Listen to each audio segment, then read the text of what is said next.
Right back at you. Brother. Sister. Mother, father. You're not part of it, Andrew. It's our special thing. You're not in our little family. But we could invite him in. What is Andrew's role in our family? He's clearly avuncular. I think. He's an uncle. I think he's Uncle Andrew. Am I wrong? I don't want to insult anyone. He does have like a bit of a like A fun, drunkle. but I'm a bit of a drunkle. a drunkle.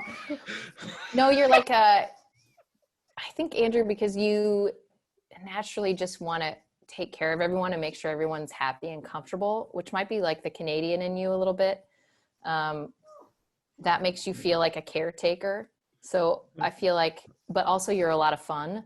So I would also go with uncle, I think. So it's a good mix. I have a lot of fun uncles. So for me, it feels like a.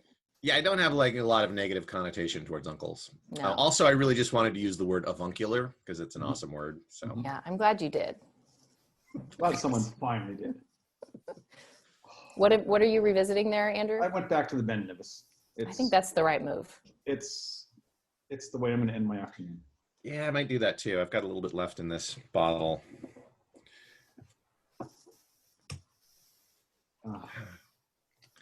I shall add a drop of water to this winter. Oh yes. And I'll let you know what happens. Your verdict is. I might have accidentally added 2 drops. That could be a real bad move, but it's hard when you're using a straw. Yeah, you could just add more whiskey too. Oh, I could. Oh, Uh-oh. it got sweeter. Hmm.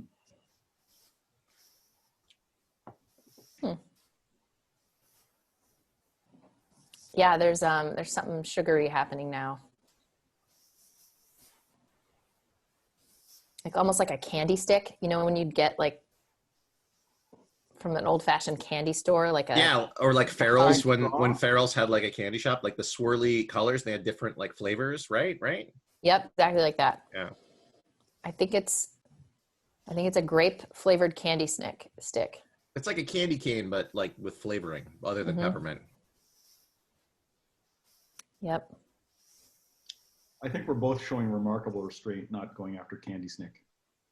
Personally. Candy snick. Yeah. I did say candy snick. I did. You're just an old snick in the mud. Oh, brother. You're really snicking it to me. Oh, niece, oh, nephew. This is a snick up. Raise your hands.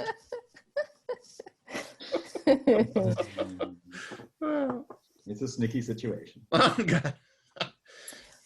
The water removes the barnyard, so I don't recommend it. Yeah, that barnyard is essential. I really liked it. That's a good part of it. Oh, man. It's just tasting kind of common to me now. Yeah, and that's one of the things about adding water. And when people say, "Oh no, I always add water," I'm like, I don't think that's right. I don't care what the alcohol percentage is, because sometimes you have something that's just lyrical. It's unbelievable, and you add just a drop of water, and suddenly some little water demon pops up and goes, "Oh yeah, you liked it, did you? Well, bleh." And it skews it where it just becomes, like you said, mundane, ordinary. And yeah, I want to try it and have that lyrical experience first, and know that you can go back there. You don't have to add water. Yeah. It's fun with tastings though, because you really can just, it feels like I have permission in this format to try it multiple ways and determine what's the best route going forward.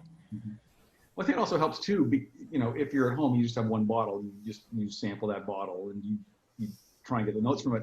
But in contrast to other whiskeys, when you taste them in comparison, you realize, oh no, there's all these notes over here that weren't here. And this is what excites me. This is why I fucking love whiskey. It's a surprising beverage, almost always. And you feel very nice afterwards too. Yeah. So you've kind of summarized it already, but if you had to say your favorite thing about whiskey, what would you say? If you're trying to convince me, because I'm still trying to figure out if I like it. what would you say to me? What argument would you make in this moment? I would say that if you like alcoholic spirits at all, that you get these, the bourbons, which have a range of flavors, which are sweet to rye, corn to rye, they're kind of in that range there. And, wine, I get this kind of range, where you got the fruity to the tannic to the, the kind of grapey, fresh, broken branch area. And beer, beer's getting a little bit wider, but for whiskey, it's just, for me, the difference in the taste of one whiskey to the next, like you get such a broad range of flavors, and that to me is what's so exciting about it, and that it's such an honest product. Like there's 3 ingredients, and one of those is water. Like it's just that's it, so yeah. Yeah, it is really interesting to me, just piggybacking on what you say. Like someone could say, I don't like whiskey, but then you give them a particular whiskey and they're like, I like this whiskey. Like like if someone says, I don't like wine, I think it's unlikely that they're going to be like, I like that wine though. You know what I mean? Like, but it's because it's so, like, I don't know, it's got such a range of palates, notes. There's 2 other things to recommend it as well. One is that it is, almost from the start, it's a very ecologically recyclable product, because there's not a lot of waste that goes into it. Like generating the heat was probably the worst waste that went into making the whiskey. The water that's used in the process comes out as it cools down. It's perfectly acceptable to put it anywhere because it's not got anything unnatural in it. It's 100 calories per ounce. And you can't get that in wine or beer or anything else for the same kick. So it's a health choice as well. So, wow, these are good arguments. All that, Kelly. Yes. I think we have a question to ask. Do you? Yeah. All right. Do you like whiskey? No. I fucking love whiskey.